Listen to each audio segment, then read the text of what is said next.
Hi friends, আশা করি সকলে ভালো আছো। আমিও ভালো আছি। চলে এলাম আজকের রেসিপি নিয়ে।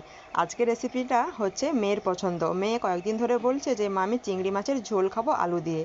তো তার জন্যই কিন্তু রান্নাটা আমি করছি। তো চিংড়ি মাছের লবণ আর হলুদটা মাখিয়ে নিয়েছি। তো মাছগুলো আমি ভেজে নিচ্ছি।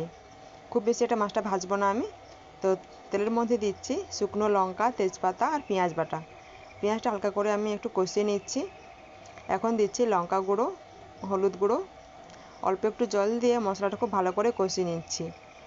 এখানে দিলাম অল্প একটু জিরের গুঁড়ো। জিরে গুঁড়োটা দিয়ে একটু কষিয়ে নিয়েছি। এখানে রয়েছে সেদ্ধ করা আলু, তো দিয়ে দিলাম সেদ্ধ আলু। তো দিলাম লবণ, কষিয়ে নিচ্ছি। তো কষিয়ে নিয়ে দিয়ে দিলাম জল। তো দিয়ে দিচ্ছি ভেজে রাখা মাছগুলো। তো মাছগুলো দিয়ে খুব ভালো করে ফুটিয়ে নিতে হবে।